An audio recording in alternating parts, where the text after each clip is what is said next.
business in Chicago.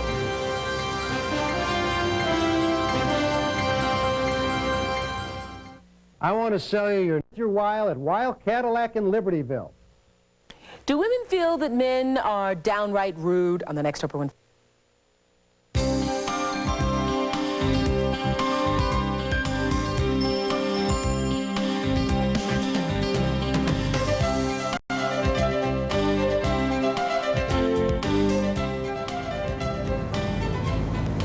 We liked it so much here in Bath, England, we decided to stay a second day. And today in Bath, we wind up our first week of our two-week trip through the Great Britain and Ireland. And we, of course, have already been to Edinburgh, Scotland, to York in northern England, and next week it's on to London, Belfast in Northern Ireland, and then south to Kilkenny in the Republic of Ireland. And good morning, everyone. I'm Joan London. And I'm Charles Gibson. It's Friday, May 11th, and it is pretty. We are about a few feet from our home base here. We're out on the River Avon this morning. Thank you. A little juice this morning. We toast you on a Friday. Always nice to have a Friday. And the surroundings here are so pretty that it's hard to realize that you've got an ugly debate swirling around here over the poll tax. You've probably seen the pictures on television of the riots that tax has occasioned, and we'll be talking about it. It's probably the most controversial tax England has had in 6 centuries. Also be celebrating this morning the centenary of the birth of England's most famous mystery writer, maybe even most famous writer of all, Agatha Christie. Going to be visiting today with musician Peter Gabriel, who lives in the neighborhood, as well as Oscar-winning actress Brenda Fricker, who's going to be stopping by. And Spencer is just a few swimming strokes and a short walk from here over at the Abbey in Bath. Spencer? Yes, Charlie, I'm here in the heart of Bath, actually the center of pedestrian traffic, that's for sure. And behind me, of course, Bath Abbey, also known as the Abbey Church of St. Peter and St. Paul. And we'll be taking you inside to take a look at this magnificent structure a little bit later, and we'll have a look at the weather as well. Joan? All right, Spencer, right now we'll go back to New York, where Mike Schneider has all the news of the day. Mike, good morning. Good morning. Good morning, Joan. Good morning, Charlie. And good morning, everyone. Sirius standing by live. Having fun? I'm having a great time, Mike. This has been a really wonderful trip, and Bath is so beautiful. Not far from me, Spencer Christian is outside Bath's magnificent Abbey with the National Weather Forecast. Spencer?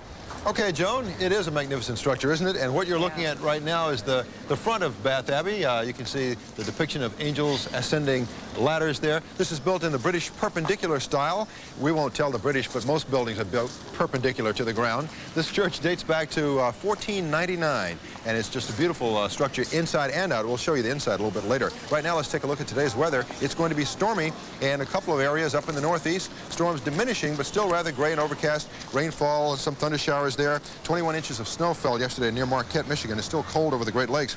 And we have a second area of storms developing now in the central and southern plains. It'll be quite messy in that region today. This is an area already hard hit by rainfall and flooding over the last 2 weeks. The last thing they need there is more rain, but it's coming today.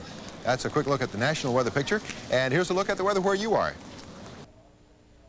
Good morning, Jerry Tapp in the Channel 7 Newsroom. 42 degrees right now. Lots of sunshine here this morning. We'll see some clouds moving in this afternoon. Warmer today with a high of 62. Rain after midnight tonight and rain tomorrow. Coming up in my next weather forecast, I'll have a look at the goodbye storms and the hello storms. I'll explain in the next half hour. Charlie? Thank you, Spencer. It's now 10 minutes after the hour. Anyone who has watched the news over the last month or two has seen the riots here in Britain that occurred after imposition of the poll tax imposed by the Conservative government of Prime Minister Margaret Thatcher. It is difficult to explain, but to explain it as simply as possible, each person over 18 in this country is expected now to pay a flat rate to finance their local government. And it replaces a form of local real estate taxes that were assessed according to the value of property. And we'll talk a little bit more about that in a moment. Richard Hall is the chairman of the Bath Conservative Association and a member of the Avon County Council, which represents Bath and surrounding areas. And Walter Kennedy is the assistant secretary for the All Britain Anti-Poll Tax Federation. He has just been elected a labor councillor in Hillingdon East in Middlesex, if I've got all that right. That's right. Gentlemen, you're nice to join us this morning.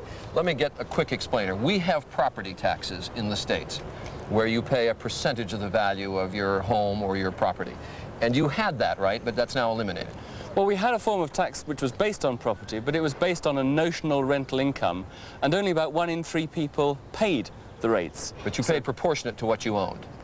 Yes, the value of what you own. More or less. Okay, now instead you're paying a flat rate per person basically a head tax, certain amount per person, everybody in the family over 18. There is a standard community charge, but under the new arrangements there are two major differences. 3 times as many people will pay the community charge, so it'll spread the burden of local government finance costs much, much more widely and hold many, many more people accountable. They'll actually have to bear the consequences of their electoral decisions.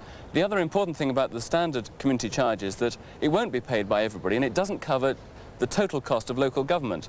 Half of it will be borne through the government from income tax and other progressive sources. Federal taxes that you pay to the government in London. That's right. But basically it's designed to pay for local services like education, like police, like social services, traffic, refuse collection and so on. Yes, that's absolutely right. Walter Kennedy, why has it occasioned such violent reaction? Well, in the first instance, we don't see how it can be portrayed as being a fair tax when an 18-year-old who takes home as little as £60 per week would pay the same tax as a multi-millionaire. And indeed, many of the multi-millionaires also think it's unfair. One of the reasons, see, that they've used is because they say that if 4 or 5 or 6 adults live in a house, they should pay more than an individual who lives on their own. But of course, the reason why 4 or 5 or 6 adults live in a house is not out of choice, is they can't afford to move out because of the high interest rates, because of the high mortgage rates, because they've also haven't built any homes to rent. And certainly you touched the horror stories, the fact that a duke would be paying as much as his chauffeur, or the chauffeur would be paying as much as the duke, and that 5 people in a house would pay 5 times as much as the rich widower who perhaps lives alone. But the purpose of it is to get accountability so that people know how much their local governments are spending. They know if they're paying more than the people in the next community. It gives accountability to the local governments, does it not? Well, it doesn't, because only 25% to 30% of local authority expenditure would be raised through the poll tax. For instance, if a local authority wanted to build homes, and at the moment in London there are over 51,000 people sleep on the streets. They haven't built any homes. For the local authority to try and remedy that, they'd have to raise all of that finance through the poll tax part of their expenditure. So every £1 that they need to raise, in actual fact, it would cost them £4. What he's saying is patently not the total picture, because 10 million people will benefit from various forms of rebates under this new system. So in fact, the top 10% of earners will be paying 15 times as much as the bottom end. The least well-off will get all sorts of rebates and benefits. So they'll only be paying 1/20th of the cost of the local government services coming to them. And it's the people who benefit. It's a people-related set of services, as you mentioned, education and social services, roads and so on. They're not property-based services. And therefore, I think it is much fairer to have such a system. Well, if there are rebates for the poor, why well, not? that's absolute nonsense. There are people in Scotland where the poll tax was introduced last year, and almost half the population are not now paying it. The idea of the rebates is a nonsense, by the way, because it means that if you're entitled to a rebate, it means for every £1 increase that you get in your income, you therefore lose £1 on your rebate, so you're in a permanent state of poverty. Quick question. There is an idea about taxes that they should be based on ability to pay. This is a flat rate. Yes, there are rebates, but isn't there an iniquitous situation when you have the chauffeur paying as much as the duke? But he really doesn't, because if you start with a blank sheet of paper in this new system and you're trying to find a fair way of paying for local government services, if half comes out of the central government purse, which is largely paid for through income taxes, then it seems reasonable that a quarter should be paid for by individuals, and then 10 million of those people will benefit from rebates. And some of the least well-off will not only benefit from rebates, but will get social security that pays for that 20%. You're saying half comes from progressive taxes, a quarter from the flat I believe rate. so, and a quarter comes from businesses, so there's a contribution there as well. Well, whatever it is certainly controversial. We have to run because we're out of time. Walter Kennedy? We're not paying the poll tax here, by the way. We're not paying a poll tax? We're not paying the poll tax. Some people want to break the law. We'll be back. Whether they pay or not, we'll debate that later. Thanks for being with us. We'll be back. Thank you.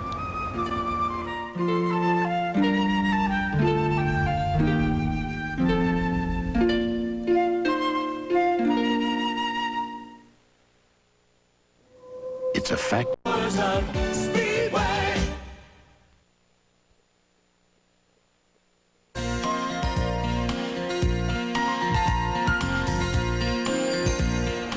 It's been said that a man's home is his castle, but as our Steve Fox found out, the owners of some of England's most impressive manors are feeling a little less comfy about home and hearth these days.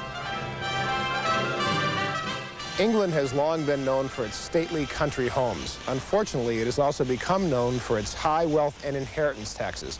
The result is that the descendants of the aristocrats who built the fortunes that built the homes often find themselves land rich but cash poor. As a result, many of them have had to open the homes to the public for a fee. Over the years, this has escalated into what many consider an unseemly and highly competitive battle for the hearts and minds of the visitors and their money. Longleat House, built in 1580 in Warminster, was one of the first such homes to enter this battle. When it opened to paying visitors in 1949, public sentiment was less than favorable. Everybody thought it was a terrible idea and rather vulgar and awful thing to do. And about 3 years later, there were about 200 or 300 houses who had followed suit, and now there's, what, 1,700, I think? But opening Longleat to tours did not draw enough visitors to pay the bills. So, several years later, a safari park was added. Today, the safari park is the big attraction for the 800,000 folks who annually come to Longleat, some of whom stay on the grounds in trailer parks. In fact, only 1/4 of the visitors actually tour the Great House. To stay competitive, Longleat has added other attractions, including its latest, a simulator that mimics experiences like downhill skiing. What's the future for stately homes like this? Do you see it? Are you optimistic? I can't see why it shouldn't go on almost forever. There's nothing really to compete with houses like this. About an hour's drive south of Longleat in Salisbury is Wilton House, built in the 17th century. This stately home features a toy train collection, a dollhouse, and 14,000 acres of beautiful grounds, 26 of which were sold to finance a recent restoration. But the big draw here is the art collection. Well, this is a painting by Van Dyck. It's the largest painting that he ever painted. The hereditary Earl of Pembroke lives in and runs Wilton House. And it shows my ancestor, Philip IV, Earl of Pembroke, with his wife and his various children and their husbands and wives. The art of Wilton House draws about 100,000 visitors a year, but that only produces enough revenue to pay about half the cost of maintaining the place. Have you found that the business of getting visitors to come here has gotten more competitive? It's becoming more competitive all the time. You really have to struggle to get people here. It's completely different to what it was 15, 20 years ago. So you're finding that the art alone, it's not enough? Sadly, art alone is no longer enough. No, however beautiful the paintings, the furniture, the architecture, people want more. What are you going to do? Add to the attractions. Add to the attractions, put in new exhibitions, and hopefully then get the families in, the children. That's what you need. The kids don't come to see the art, I guess. They get bored. However good it is, they need more. Not far from Wilton House is a stately home that may have found the ultimate visitor attraction. The estate called Booley dates back to the 13th century, although in the Middle Ages, the view of Palace House was probably not obscured by a tourist shop. Booley's 500,000 annual visitors can tour the house, see the model trains, ride the aerial tram, and kids can play on electric cars.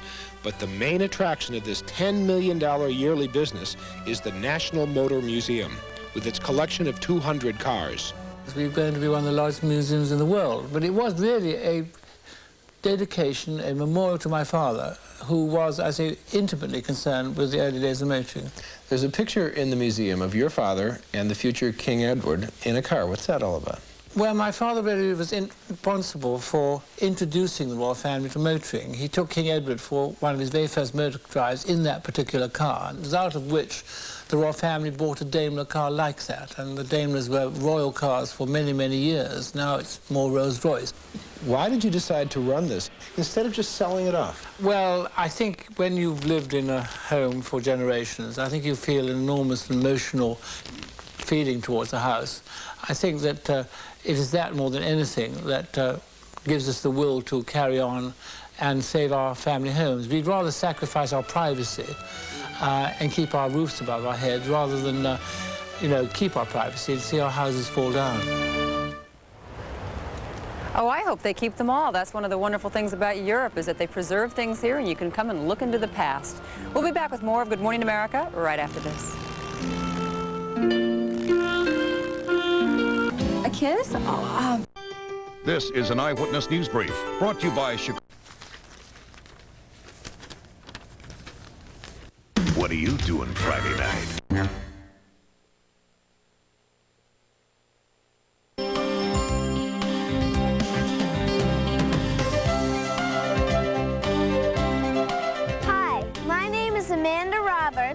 From the American Community School in Cobham, Surrey. Good morning, America, from Beth! Yay! And good morning, colonies, as we're saying these days. I'm Charles Gibson. And I'm Joan London. It is Friday. It is May 11th. And we talked a lot yesterday about the baths that are here in Bath. Yeah. The Romans came for the restorative powers of the waters almost 2 centuries ago. Tourists still come, really, to take a look at the waters, the extraordinary hot springs that come up from the earth. Well, today's miracle cures are really antibiotics, and it's interesting that just about 50, 60 miles from here in Oxford, a group of scientists, almost by mistake, wound up developing penicillin during the Second World War. It is a fascinating detective story, a medical detective story, and our sleuth, Dr. Tim Johnson, has been on the case following the story. He's going to explain it. It really is a very interesting story. And speaking of English detective stories, it is no mystery who is this world's best-loved and best-selling mystery writer. It is England's own Agatha Christie, and this is her centennial year, and her grandson will be here to discuss the enduring appeal and also to talk about her life here. Right now, though, Mike Schneider has the news for us back in New York. Good morning, Mike. Good morning, Joan. Good morning again, everyone. This by with the weather and a good deal more. Spence? Okay, Mike, yes, a good deal more indeed. Here you see the outside of Bath Abbey. We were outside a little bit earlier. Now we are actually inside this magnificent structure, and it is just as beautiful inside, perhaps more beautiful than the outside. Taking a look now at the stained glass windows and the marvelous architecture in here. This this church is known for its fan vaulting in the ceiling here and the clear-story windows along the upper sides of the walls here. It's often been called the Lantern of the West because of those windows, and we'll see more of this in just a moment. Right now, we'll take a look at today's weather. Starting with the outlook, it's going to be a stormy day for a couple of sections of the country. Up in the northeast, we have storms tapering off. Heavy rainfall and thunder showers hit the northeast last night and yesterday. Heavy snowfall over the Great Lakes. That's all tapering off now, giving way to high pressure, which will bring clear skies. But in the southwest and the southern plains, we have more stormy weather developing. Heavy showers and thunder showers will push into the plains once again, hitting areas already hard hit by rainfall and flooding over the last week: Texas, Oklahoma, Arkansas, and Kansas. Meanwhile, the west coast will be mostly sunny, but a little bit on the cool side. High temperatures out west today will reach only into the 60s. The southern 1/3 of the nation will see more spring-like temperatures, highs in the 70s and 80s, but up in the northern 2/3, still on the cool side, 50s and 60s through the plains and 40s and 50s in the Great Lakes. That's a look at the national weather picture, and here's a look at the weather where you are. Good morning. Jerry Tappan, the Channel 7 newsroom. 42 degrees right now. Lots of sunshine here this morning. Clouds coming in this afternoon, and rain late tonight into tomorrow. Lots of rain tomorrow with a high of only 60. Joining me now is Ken and Richard Askew, the rector of Bath Abbey, and I know you can't give us a complete history of this church in just 60 seconds, but can you tell us maybe about 1 or 2 historical events that have taken place here? Well, it's certainly been possible.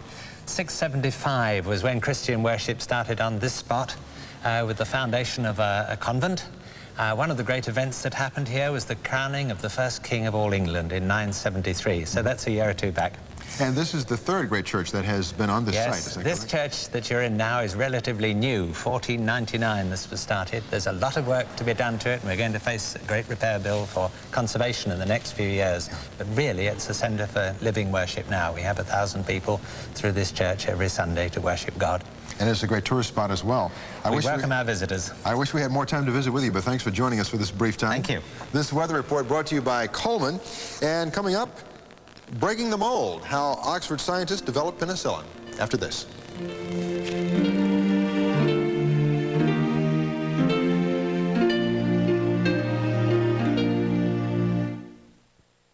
Presenting. In just 2 weeks, Oxford University will be celebrating the 50th anniversary of the very first penicillin experiments with animals that led to the modern-day era of antibiotics. Now, most people associate the discovery of penicillin with Alexander Fleming, who was working out of St. Mary's in London. But as our medical editor, Dr. Tim Johnson, reports, without the groundwork at Oxford University, Fleming's experiments might have been wasted. London at historic St. Mary's Hospital, where, in 1928, right up in that second-story laboratory, an unknown bacteriologist made a very accidental discovery. The bacteriologist was a Scotsman, Alexander Fleming. The accident that made history in his laboratory occurred in this culture plate, growing a sample of the Staphylococcus bacterium. The growth had been accidentally contaminated with this unknown mold.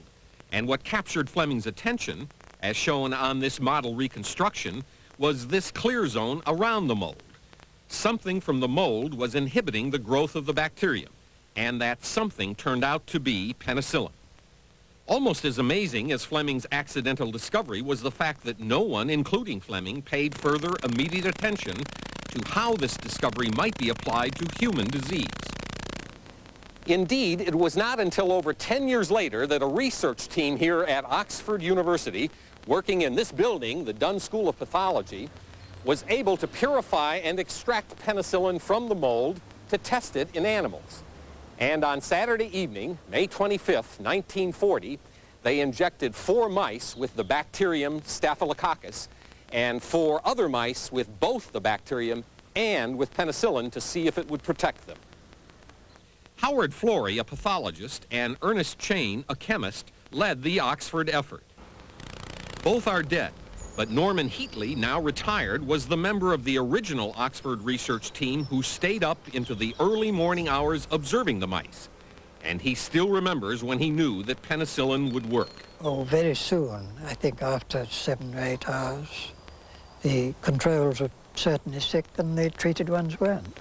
The next obvious step was to try penicillin in a human patient. And on February 12, 1941, in this Oxford hospital known as the Radcliffe Infirmary, a 43-year-old policeman who had been fighting a losing battle against a body-wide staph infection was given an injection of 200 milligrams of penicillin. There was an almost immediate effect after giving penicillin. His temperature came down quite quickly, and he began to eat. He markedly improved, but there wasn't enough penicillin. The supply ran out, and he died about a month after penicillin was started. 3 months later, this 4-and-a-half-year-old boy suffering from a severe head infection was also treated with penicillin. His response was dramatic. By the end of 10 days, it was virtually normal. He was sitting up, blowing trumpets and playing with his toys and so on. Enormous obstacles had to be overcome before penicillin could be produced in large amounts. But before World War II ended, penicillin saved thousands of lives on the battlefield. And in 1945, the Nobel Prize in Medicine was awarded to Fleming, Chain, and Florey in recognition of their work on behalf of all mankind. All right, now why does everybody know, though, Alexander Fleming, and they don't know so much about the researchers? Well, because St. Mary's Hospital and Fleming were very cooperative with the press once the Oxford people had found that penicillin would indeed work, whereas the Oxford researchers in those days were very shy and wouldn't talk to the press. So Fleming got the credit, but when the scientists looked into the story, they knew that all of them were involved, and they gave the Nobel Prize to everybody. A few interesting twists to the story, right? Oh, absolutely. For example, that first patient that was talked about who ultimately died because they couldn't get enough penicillin to keep it going. They were so desperate that every day they took his urine and extracted the penicillin from his urine that they'd already given him and reused it. But even with that kind of a maneuver, they eventually ran out of the supply of penicillin, and as we said, unfortunately, he died. Another interesting twist. These Oxford researchers were so concerned at one point that the Germans might overrun Oxford and come in and find their discovery that they smeared the penicillin mold they were working on in the lining of their clothing so that if the Germans reached Oxford, they would destroy the experiment. At least one of them would escape with the clothing on his back, literally, and with the penicillin mold inside, and they'd be able to restart the experiment somewhere else. They were remarkable men, determined men. They never gave up, and they made a discovery that changed the course of medicine. Knew the importance of their discovery. Tim, thank you. Thank you. And we'll be back after this from Arthritis Pain Formula. Okay, we're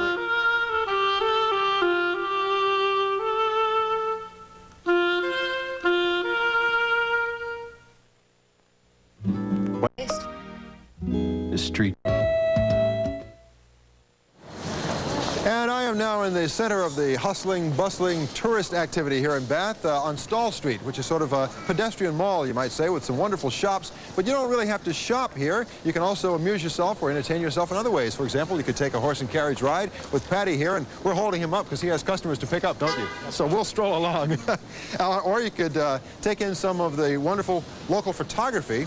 This is some beautiful photography taken mainly around the Bath area, I presume, by Ed, the photographer. This all is local photography? Yeah, a lot of it's local. There are landscapes from all over England, but most of it's local from Bath. Out of the countryside mainly, or here in the city of Bath? There's a lot of actually of the city itself in Bath, yeah. Very popular with tourists. Popular with the tourists, not so much with the locals, right? Well, no, locals too, but tourists as well. Okay, Ed, we're going to move along. Thank you. And over here we have some sidewalk entertainment, we might call it back in the States. We've got Noel, and Noel, your friend is... Freddie the ferret. Freddie the ferret. Freddie the ferret. He does not bite, I hope. No, you stroke him if you wish. Yeah, you may. Who's the star of this show, you or Freddie? Sorry, I don't know what I did. It just seemed like a good idea at the time. He's the star, unfortunately. Yes. Okay, I'll send you my medical bills. The tetanus Good luck. injections go on. I think. Good luck. And of course, there's always music here on Stall Street. And here we have John and Mike. This is John, right? Hello, yes. I'm already holding a mic, so I'll talk to John. How long do you play here each day? Varies, usually 2 or 3 hours. Mainly for the tourists? Mainly. Looking to get that big break soon, I presume? Hopefully, yes. We'd like to say a big thank you to all our American customers. Thanks for buying the tapes, fellas. Keep it up. Thanks very much. Okay, John and Mike, good luck to you. Thank you for your hospitality and the entertainment. And that's it here from Stall Street. I'll have more as the program goes on. In just a moment, Agatha Christie at 100 as Good Morning America continues. Scott Turow.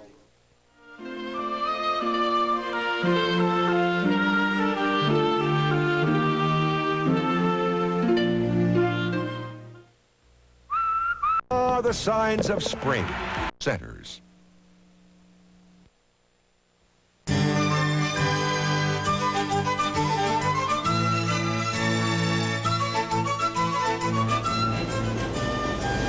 It's now 10 minutes before the hour. With more than 2 billion, and that is billion with a B, books sold, she may be the world's most popular writer, give or take a Shakespeare, and I am talking about Agatha Christie. This year marks the 100th anniversary of her birth, and there are celebrations planned all over the world, the most elaborate here in England. We are joined today by her grandson, Matthew Pritchard, who is also chairman of Agatha Christie Limited, although there is nothing limited about what she spawned with her writings, for sure. I said give or take a Shakespeare. Is it really true? Maybe she has sold more books than William Shakespeare? I think it probably is true. She wrote more books than William Shakespeare, and we live in a time when more people read. And the great thing about my grandmother's books is that they are sheer and absolute entertainment, with no sort of slant towards education. I mean, they were written to be enjoyed. She died only in 1976, just 14 years ago, right? So she had some idea of just what had happened. How comfortable was she with the incredible fame and the number of books that she sold and spawned? She was very comfortable with the idea of that her books were enjoyed by so many people. She was very uncomfortable with fame. She wouldn't have liked to be sitting where I'm sitting now. I was just going to say, would she have done this with us? No. But I mean, she felt that she was an authoress and that her job, which she enjoyed doing, was writing books for other people's enjoyment. She didn't really see why she had to talk about them. Why was she so shy, though? Was it just in her nature? She didn't... Well, I think she had 1 or 2 unfortunate experiences when she was young, when her first marriage was breaking up, and I think she held it against the press, and that made her very shy. That period of time where she disappeared and it became such a cause célèbre in England? I mean, she was the friendliest and nicest and most communicative person in the world in private, but she just found it very difficult to do in public, and she once was nearly a concert singer, and she couldn't do that because she couldn't do it in public. It was just that shyness that came back again. Now, I mentioned the fact this is the centenary. What is going to be done to mark this occasion? Well, the main event, I think, is going to be that we're going to hire the Orient Express, the train, and we're going to run it from London to Torquay, where she was born, in South Devon, not very far from where we are now. And we're going to have David Suchet, hopefully, who plays Poirot now, on the train. Hercule Poirot, yes. And we're going to have a big banquet down there and a celebration performance of Spider's Web, one of her plays. And that's going to be... What if there is a murder on the Orient Express? Well, then we're all in trouble. Well, that's, of course, one of her more famous books. Fascinating story about your grandmother and you. She gave you quite a birthday present. Your 9th birthday, was it? She gave me the mousetrap when I was 9, but I'd like you to know she also gave me a train, a little wooden train, which I still have. She gave you the mousetrap. She gave you, I understand, all the proceeds from the play of the mousetrap. Is that right? Correct. That was just opening in the West End. Correct. And she expected it not to run very long. She thought that a year would be a nice little run. Tell people how long it ran. It's still running 38 years. Continuously, 38 years, that play, That's right. and still bringing him in. Which I think speaks really to the popularity. I mean, so many people know how it comes out, who done it, in effect, and they still come back. It's become like the Tower of London, where I gather you're going next week. It's become like Buckingham Palace. You go and see the mousetrap. I mean, nowadays it's full of Americans, Japanese, Italians, French people, and it's also full of British people going for the second or third time. I mean, it's marvelous entertainment. Well, I hate to think she gave you that for your 9th birthday. My goodness, what she must have given you for your 10th and 11th. But you couldn't top that, I don't suppose. Where did she get her plots?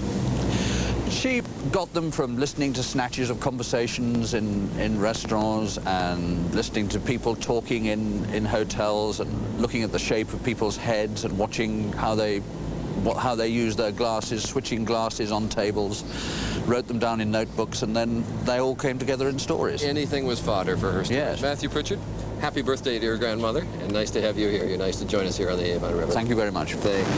Good Morning America will continue in just a moment. In our next hour, Peter Gabriel. Monday, Jacqueline Bissett joins us in London. I say our cars. Purchase at Marshall Fields.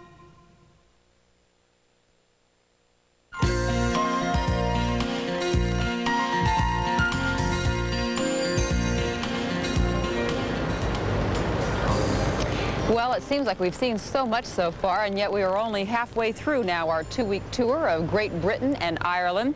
Next Monday, we will visit London, and then on Tuesday, we broadcast from both Belfast in Northern Ireland and London, and then that's on down south to Kilkenny, Ireland for the rest of the week. And of course, there's still lots going on here in Bath this morning. Peter Gabriel, rock star and local here, and also Brenda Fricker, Academy Award winner. She's also a local resident. So we'll have lots more for you from Bath. Transportation to London provided by Virgin Atlantic Airways with non-stop 747s from Newark, New York, Miami, and Los Angeles. Virgin Atlantic Airways, the entertainment capital of the sky. Accommodations provided by Crest Hotels. When travel takes you to the UK, think of Crest. At Crest Hotels, guests experience a level of service, style, and accommodations second to none. Hey, jacuzzi. The Senior College Championship on Jeopardy!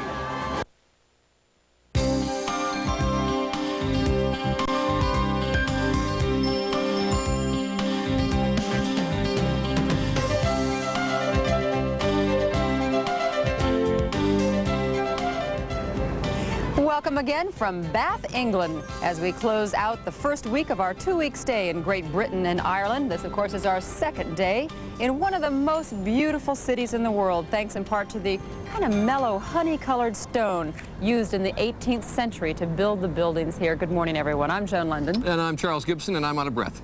I know. You remember he was on the boat a few minutes ago? I had a 100-yard well, they just floated back down the Avon here, and he ran up here. Absolutely. Things are close, but not all that close. This is, as Joan mentioned, a very pretty area here. And so we sent Steve Fox into the back roads of southern England to take a look at the area and found some intriguing stories in the surrounding countryside of Bath. Also with us, two noted local residents. The musician Peter Gabriel has a recording studio right near here. Joan went over to talk to him yesterday afternoon. You'll see that conversation. And also joining us this morning will be the Oscar-winning actress, Brenda Fricker, who is here, who won the Best Supporting Actress award for My Left Foot just at the Academy Awards just a few weeks ago. Oh, Spencer. Yes. Just over there. He's at the Abbey in Bath. Spencer? It's over here, right, Charlie? You caught me in mid-Bath. Actually, in the middle of Bath at midday, sitting at a nice outdoor cafe here. Actually, I'm holding up traffic there. People who want to go in, and probably a few who'd like to get out. But we're going to continue our stroll through Bath in this hour, so stick around. You'll get to see more sights. Joan?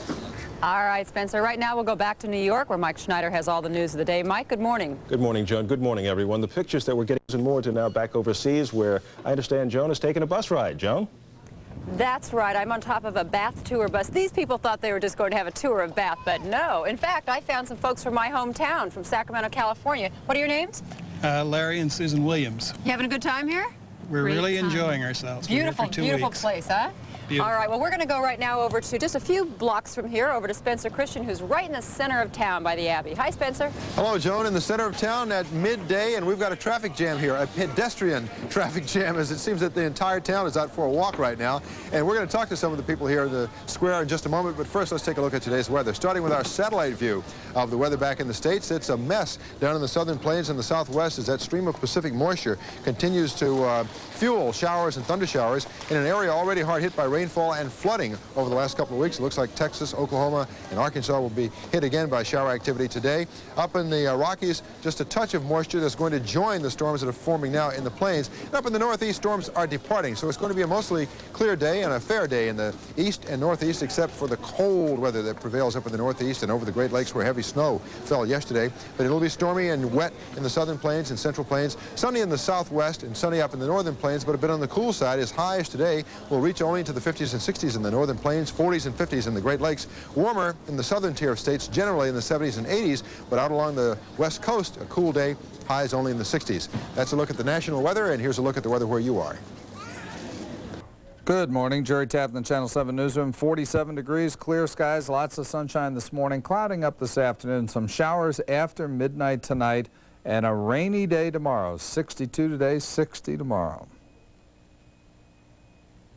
Well, we told you there was a lot of pedestrian traffic out today, and most of the people appear to be Americans, and we found a few. Of course, they tend to stand out here. We'll start with Joan Cassidy from Pennsylvania. You're on vacation? Yes, I am. We're touring Great Britain, England, London, Scotland, and Wales. How long will you be here? We've been here about 9 days. We're going home Saturday.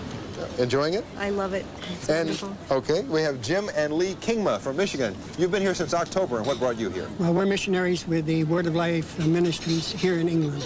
Love it here? Oh, we just love it.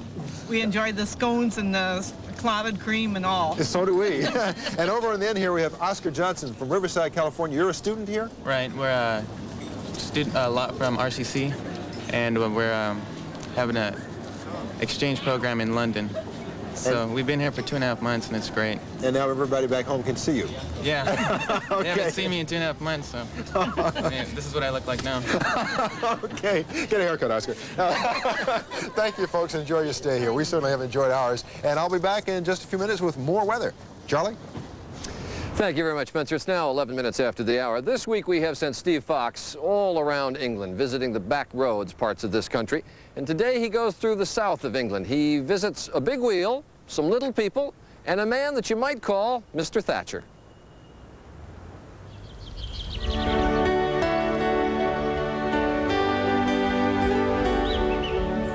Traveling through the south of England, I saw a lot more old-fashioned thatched roofs than any other place I visited in the United Kingdom.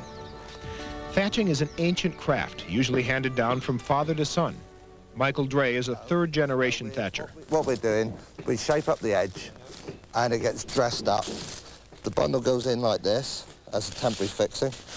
It all gets undone, joined together, and driven up with a legget, and you end up with a roof area like that down below.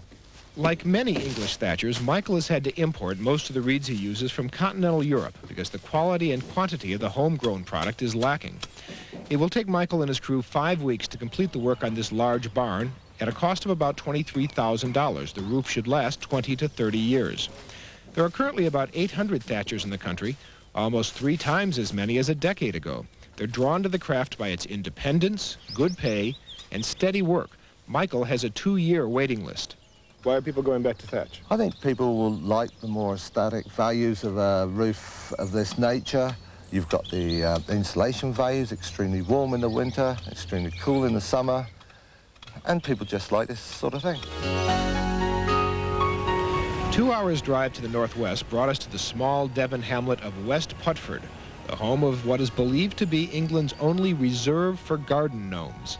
These fantasy figures, drawn from European folklore, crop up in millions of gardens around the country. Think of them as a British version of our pink lawn flamingos. For the past 11 years, about 1,000 gnomes have found a home here, where annually they draw 25,000 paying visitors, most of whom agree to don suitable headwear. Proprietor Ann Atkins is the keeper of the gnomes. Why did you decide to select gnomes? Well, I didn't. It wasn't my decision. It was the gnomes. They picked on me, didn't they? It's that way around, you know. What does that mean? Well, they wanted an own reserve. They wanted somewhere to live. So they knocked on your door and said, and build us a reserve? In the world of the imagination, yes. Our last stop took us to the town of Great Malvern in the west of England. What's made here is equally fanciful, but much less ethereal, Morgan's sports cars. I used to own one, so I've long wanted to see this place. Founded in 1911, it's run by the original family, making it the oldest privately owned car company in the world. From the beginning, they've been selling two things, speed and style. It does stand out against the modern car. I mean, it just, and in fact, there was a little story some time ago. I was driving along a long straight road and a car came towards me. I didn't realize what it was first, but I thought to myself, God, that looks a nice car, you know. And then, surprise, surprise, it was a Morgan. A Morgan looks like a classic 1930s sports car, and that's more or less exactly what it is. The design has changed very little since then, and it is still largely handmade. Only 9 or 10 cars are produced a week. There's a waiting list of 8 years. The United States used to be their biggest single market, but smog and safety regulations have slowed American imports to a trickle. 130 skilled craftsmen do everything from making the brake parts, to hammering the aluminum body into curves, to carving and hand-fitting the 76 different pieces of ash wood used throughout the car and in the frame. I think the ash frame is very important. I mean, we are the only car now, bar one, to use an ash frame, and that is when the Queen has a Phantom 5 Rolls-Royce built with the glass canopy at the back. That's got an ash frame. That's the only other one? That's the only other one. Charles Morgan, who used to race the cars at tracks around the world, will eventually take over the company. For the foreseeable future, is there going to be a Morgan car company? Morgan continues. Oh, undoubtedly. I mean, if the family doesn't continue it, somebody else will continue it. Because? Because of the Morgan. Because of the car. Beautiful cars, but 8 years. Whew, that's a long wait. Quarter after the hour now. Academy Award-winning Brenda Fricker with us when Good Morning America continues.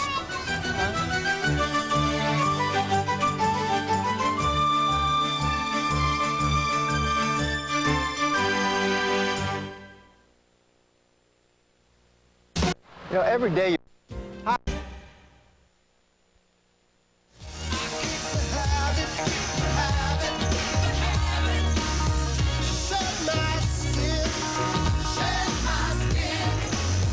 And rock star Peter Gabriel will be joining us in our next half hour.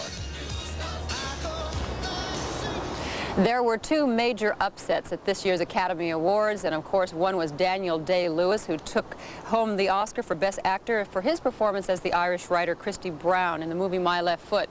And the other was Brenda Fricker, who took home Best Supporting Actress Oscar for her portrayal as Christy Brown's mother. And I want to take a moment right now for you to take a look at one scene from the film. It is a very touching scene in which Mrs. Brown tries to reinstill faith in her son after he's had his heart broken. Watch. What do you think you're doing? Building a room for you. Don't be mad. Maybe if you have a room of your own, I'll start painting again. You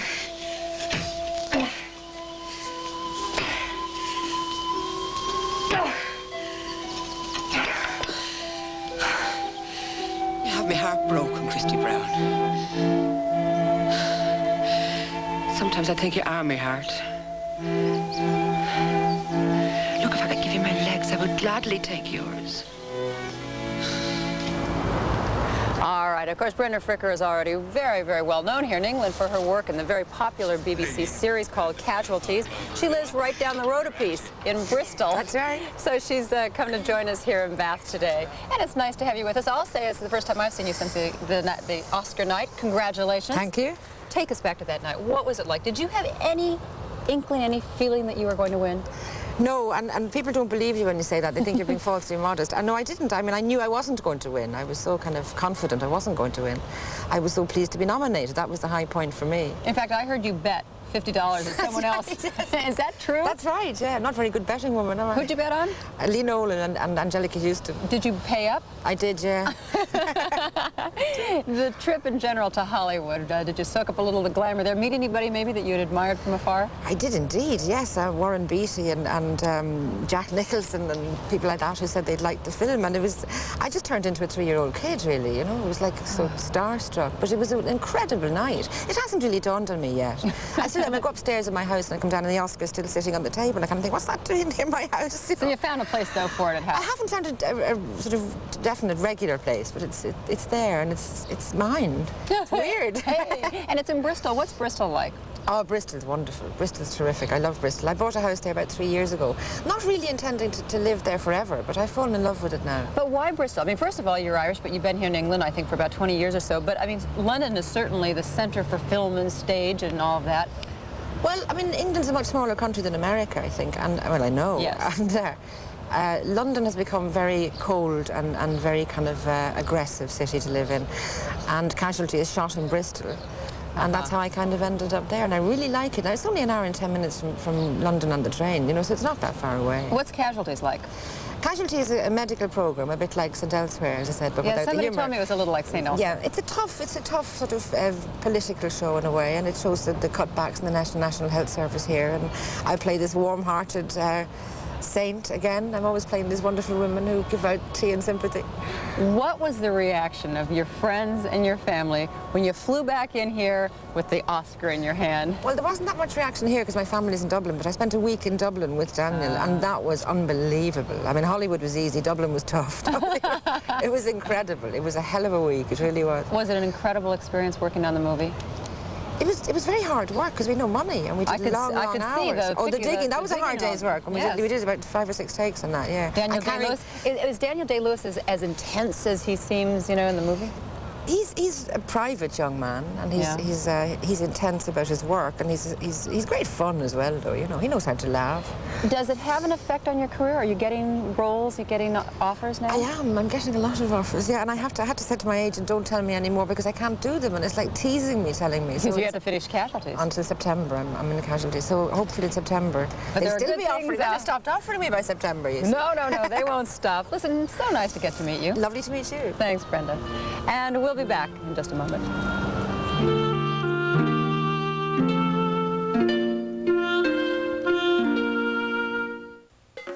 Two great at Salosia and Roosevelt Roads, where you always save more money. This is an Eyewitness News Brief. For 2 weeks only at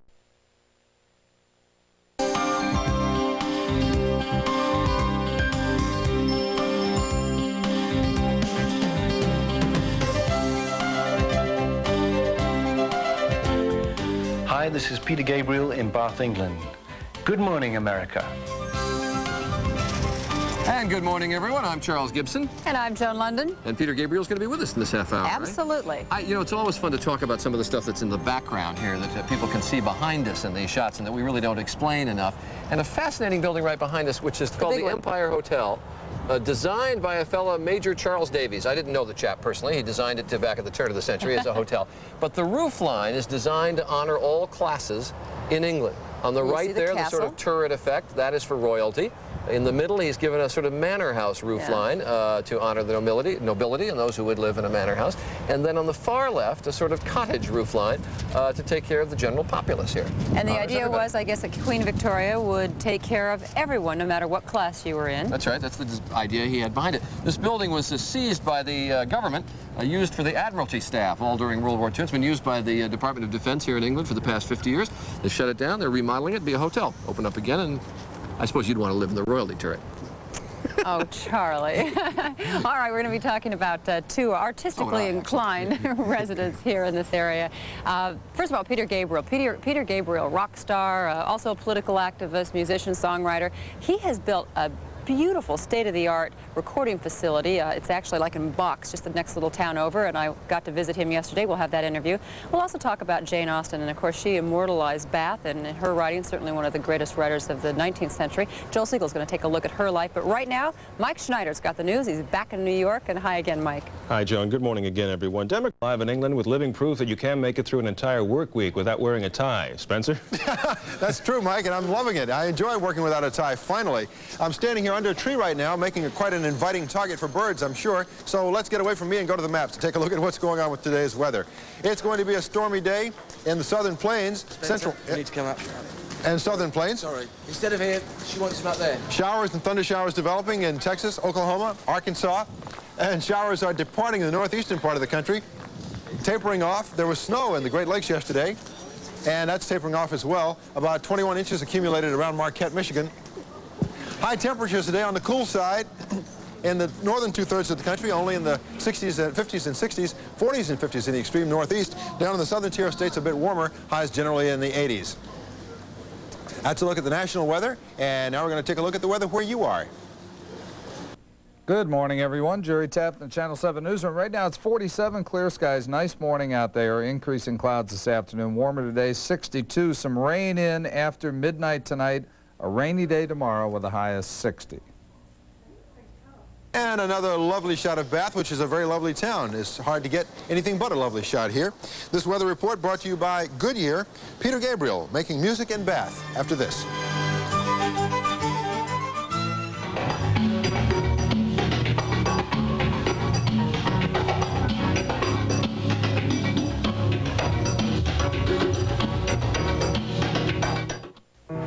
Mommy, why do Central. LensCrafters made me these. Custom craft your top quality glasses in about an hour. Call LensCrafters at 1-800-522-LENS. There was the rock group Genesis, and then a solo career that hit with the power of a sledgehammer. But now Peter Gabriel's music is really the sounds and rhythms of foreign lands, and it all emanates from a state-of-the-art real-world recording studios just outside Bath, and that's where I caught up with him yesterday.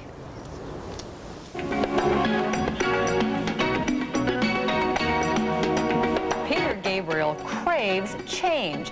Since his days as a rock star with Genesis, a video whiz with Sledgehammer, Peter constantly broadens his musical and global horizons. Guo Yui from China is typical of the kinds of musicians Gabriel invites to his real-world studios near Bath, built with profits from his 1986 smash album called So. I had a chance to visit with him at his studios to find out what's new. Tell me about the Real World Studios. What are you hoping to achieve here? Well, I think when we first started this place, there was an intention to create an environment for performance, really. I think very often studios now are designed around the needs of the producer and the engineer more than the artist, in a way. And one of the things we're specializing in here is music from many countries. Now, here at these studios, is it just these musicians from other countries, or are there all kinds of rock and rollers here? Oh, we have rock and roll groups, and I mean, at the moment there's so an English rock band in the big studio. There is a French artist in the smaller room, and then Guo Yui upstairs, and also, in fact, Jeffrey Oriema is also being mixed there, who's a Ugandan singer. Huh. So really fascinating. I think most of us got to know you as a rock and roller with Genesis. Now, where did all this interest from music of other countries come from? Well, I think partly from being a writer and being intrigued, learning about what other people were doing and the way they go about things. And I think I started off as a drummer, pretty bad drummer, but I think my interest in rhythm has sort of led me towards other traditions. And I think when they started coming up with these little drum machines and you could program in your own rhythms, suddenly I had the opportunity to think exactly what are the rhythms that excite me and turn me on. And I went outside of rock. Someone listening to you might say now, is he leaving rock and roll? Is he? No, I mean, I still love songwriting and rock music. Well, rock music, I mean, it can be either a very narrow term or quite a broad term, and I think in its broadest sense, I still love rock music. What is it like for these musicians to come from their countries, come here and perform their traditional songs, and here they are struck by this state-of-the-art technology? Well, I think it's a bit like us going to Africa or wherever it is and, you know, looking at and listening to their instruments. I mean, I think there's similar sort of fascination with it. But it can be a little intimidating at first, but, you know, we have certain rules in the recording process, such as, you know, if the music is rhythmic, then everyone has to be either dancing or shaking a piece of percussion or somehow getting involved with it. Would a music purist be a little critical of exposing this traditional music to state-of-the-art? Sometimes, and I mean, we actively encourage sort of marriages between different cultures, and sometimes it clashes, doesn't work, and sometimes you get fantastic moments. But for me, that's some of the most exciting things that we've had here.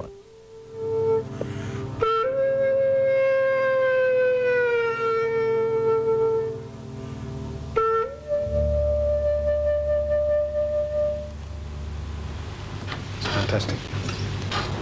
It was really incredible seeing all the musicians from all the different countries meet in the lunchroom and have that one common bond of music. Coming up next, Joel Siegel will take a look at the literary lioness Jane Austen right after this.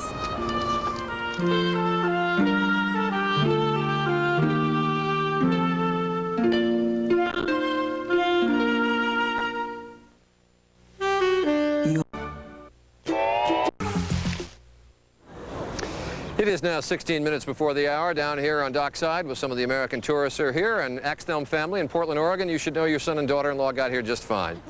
All this week, Joel Siegel has been on the literary beat here in England, and today he profiles one of England's most fluid writers.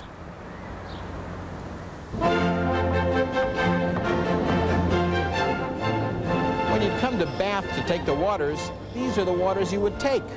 3 glasses at breakfast, 3 glasses at noon, served warm, pumped up straight from the bowels of the earth, and that's what it smells like. It smells like you left an egg salad sandwich in a waxed paper bag in the backseat of your car 400,000 years ago. You had to be awfully sick to want to drink this stuff. I'd rather die first, which is pretty much what Jane Austen said when her family told her they were moving to Bath. She was so upset, she fainted. When Jane Austen came here as a young girl, Bath was England's summer social capital. Glamorous balls like overdressed singles bars, glittering promenades at Sydney Gardens. This was the Aspen, the Malibu, the Hamptons of the British Empire.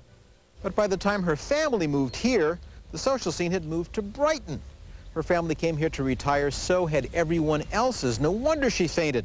This was like sentencing a vivacious, good-looking 25-year-old single woman to leisure world. In the real world, there'd been the American Revolution, the French Revolution, the Industrial Revolution, but the people here didn't have a clue. Their attitudes were set in concrete, and so was their conversation. And Jane Austen did what any writer would do. She wrote about it. Gentlemen. And the writer's ultimate revenge, she made it funny. Oh, Mary, try to sparkle a little. Just a little. Jane Austen had a rich aunt and uncle she visited as a little girl who lived here at the Paragon. Rich, but boring. 20 years later, she'd write a novel, Northanger Abbey, about a country girl who came to Bath to stay with rich relations. Rich, but boring. One day on this street, her aunt was arrested for shoplifting, stealing a packet of black lace. Because the packet was worth 5 shillings, about $1, the sentence could have been hanging. More likely, she would have been sent to prison in Australia for 14 years. She was refused bail. She spent 8 months in jail. When the case finally came to trial, it took the jury 15 minutes to find her not guilty. And Jane Austen never wrote about it. Why? If she told her aunt's story, everyone would have known who the writer was. And in the early 1800s, even spending 8 months in jail was far less scandalous than a woman writing a novel. She had to write her first book under the pseudonym By a Lady. This is a scene from the Greer Garson Laurence Olivier classic film of her greatest novel, Pride and Prejudice. She'd write 8 novels, gentle satires of the manners and morals of a time when women weren't supposed to know anything, say anything, or be able to do anything. Now turn sideways toward the target. Aim for the bullseye. That's right.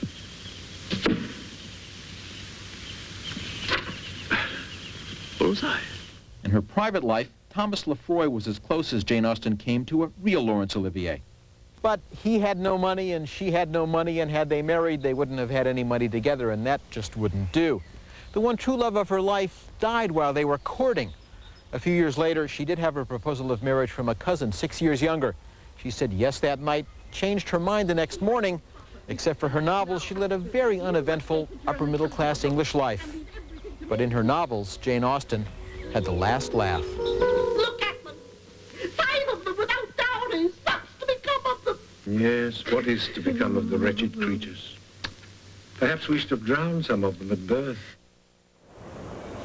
Jane Austen, a woman of sense and sensibility. 12 minutes before the hour, Joan Spencer and I will be back when Good Morning America continues.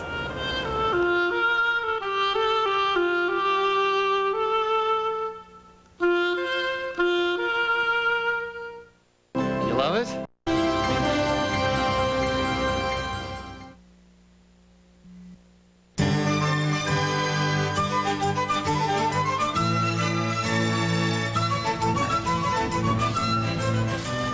Spencer's come over from the Abbey and joined us here on the River Avon. You have a little message there? Quick note, people keep handing me notes. To Richie Ellison, U.S. Navy, stationed at Little Creek down in Norfolk. Congratulations on your promotion to Chief Petty Officer. See you in August. The Gower family. They've been corresponding apparently for a while. So Richie Ellison, congratulations. Yeah. We've seen so much so far. Have you had a favorite moment or anything?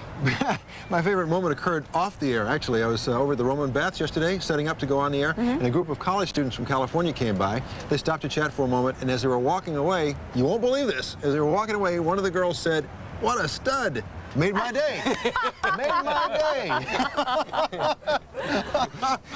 I should have known. Easy, yeah. So she exaggerated. Well, I guess what we had said York was one of our favorite places because the Minster is so the Minster beautiful. is so beautiful. But this is just the countryside around here is breathtaking, and we took a little jaunt yesterday up to Box. Box is like the next little town over, which is much smaller than Bath, and then went on to Jane Seymour's house for dinner last night. And name dropper. As a matter of fact, we're going to stay around for this weekend. We weren't doing anything for dinner last night. Well, we had the Queen over last night, but... Well, actually, we're going to stay around for the weekend because we're going to go to a polo match with her. Her husband plays polo. And who's going to be at the polo match? And he's going to be playing with Prince Charles. So you're going to meet the fella? Have a little chat with the old Charlie? Little Charlie? Tough life slumming it like that, huh? Take a camera. Shoot it. Are you kidding? You think I'm not going to take a camera? No. I mean one of our cameras. So we can play it next week. I think that might actually... interfere with the... The Prince might hide behind his horse. So that should be fun. You're not going to play fun. polo with the... No, I'm going to go and watch and look very British. Yeah. Well, those young girls from California should see the Prince. Yeah. No, they found the right one. All right. We look forward to next week. We're going to be in London on Monday. Joan will be in London on Tuesday. I'll be in Belfast. And then Wednesday, Thursday, and Friday we'll be in Kilkenny in Central Ireland. It's going to be fun as we have a second week over here. Nice to be able to do this for 2 weeks. Oh, yeah. It is now 7 minutes Almost before 9. the hour. That's right. And we'll continue in just a moment. And on Monday in London, Jacqueline Bisset and Mel Gibson. Nobody. The Lazy at 9 on Channel 7.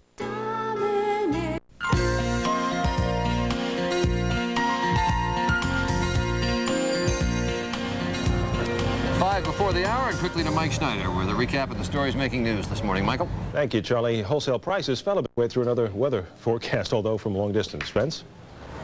Okay, Mike, final weather report of the weekend. Here we go. Showers tapering off in the northeast. Cold in the Great Lakes, although the sun